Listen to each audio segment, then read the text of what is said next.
Hola a todos, bienvenidos al 20º tutorial de Python. Hoy vamos a ver lo que se denomina en programación como secuencias.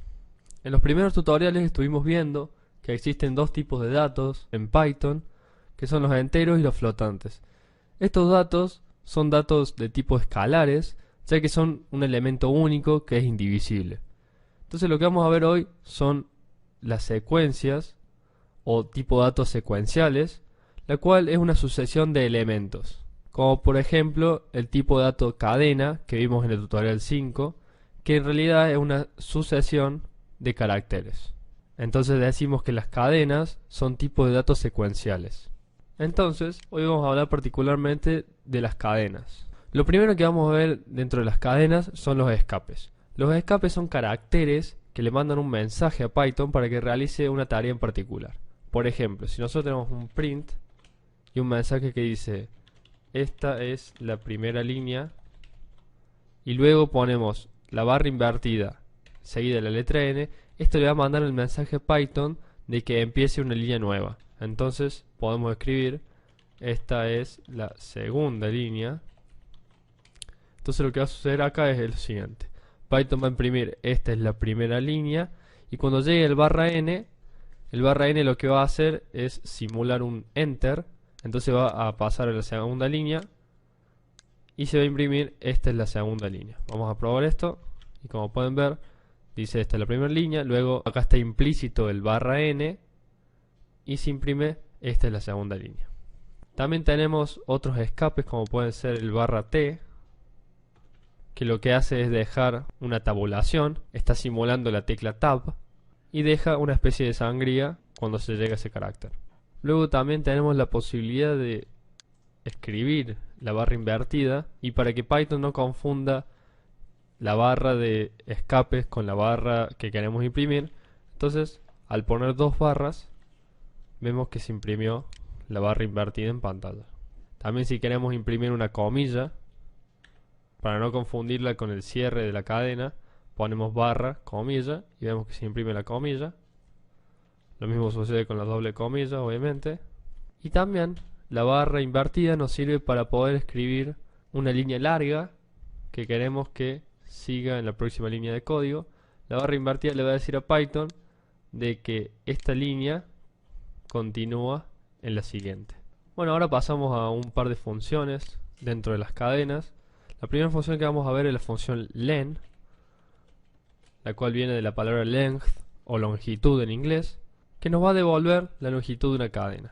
Es decir, si le ponemos una cadena de prueba y luego asignamos este valor de la longitud a una variable longitud y finalmente le imprimimos por pantalla, vamos a ver que nos devuelve la longitud de la cadena que pasamos como parámetro. Si tenemos una cadena vacía, es decir, solamente las dos comillas, vamos a ver que nos devuelve el 0, que no tiene longitud, que no es lo mismo que tener una cadena con un espacio, que en ese caso vemos que la longitud es 1. Otra cosa interesante de las cadenas o de los tipos de datos secuenciales es que podemos acceder a una parte en particular de esa cadena, como por ejemplo puede ser, si yo tengo cadena igual a hola, ¿cómo estás? Y luego utilizo los corchetes y tengo que poner ahora el número del carácter que yo quiero. Por ejemplo puede ser el 3. Si imprimo esto por pantalla, vamos a ver que me imprime el carácter en la posición 3 de la cadena. Tenemos que tener en cuenta que la indexación de las cadenas comienza desde 0, es decir, que si yo imprimo el carácter 0 me va a imprimir la H. Y también tenemos que tener en cuenta que podemos poner números negativos, como por ejemplo puede ser -1, que va a ser la indexación comenzando de derecha a izquierda. Entonces nos va a imprimir en este caso el signo de pregunta. También con las cadenas podemos recorrerlas con un for in. Entonces ponemos for carácter, que va a ser la variable que va a tomar el valor de cada carácter en la cadena. In cadena print carácter, por ejemplo. Entonces acá, ya sé que no pueden verlo entero, pero se va a imprimir cada carácter de la cadena, se va a imprimir en una nueva línea.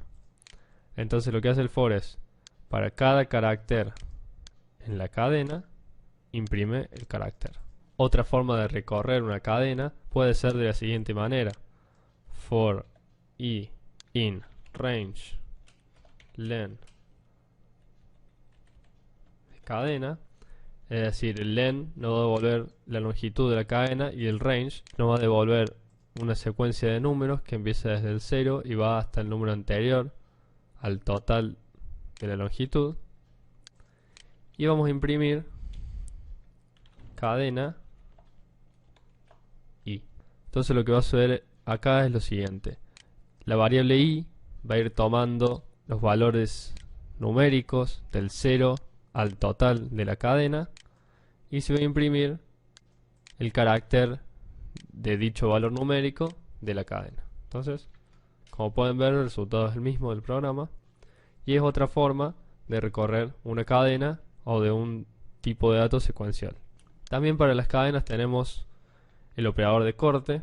Por ejemplo, si yo imprimo cadena, me imprime la variable cadena, y si yo ahora agrego corchetes con dos puntos entre medio y acá le doy el valor inicial que yo quiero y el carácter a donde va a cortar la cadena, por ejemplo 7, me voy a imprimir desde el carácter 2 hasta el carácter anterior al número 7.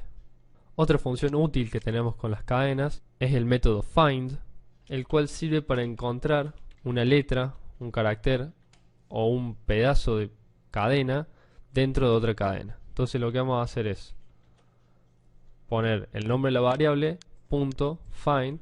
El .find es un método y en los parámetros del método vamos a poner la cadena que queremos encontrar. Entonces, por ejemplo, vamos a buscar primero un carácter, o puede ser la A. Lo que nos va a devolver es la posición de la primer A que encuentre dentro de la cadena. En este caso, la posición 3. Si ahora buscamos, por ejemplo, homo, nos va a devolver 6, ya que la cadena homo es una subcadena de la cadena principal y se encuentra en la posición 6. Si ahora buscamos algo, por ejemplo, cool, y no la encuentra dentro de la cadena principal, nos va a devolver un -1, que significa que no encontró la cadena. Bueno, esas son las principales funciones que podemos utilizar con cadenas o con tipos de datos secuenciales. Entonces, eso fue todo por hoy y los espero en el próximo tutorial. Chau.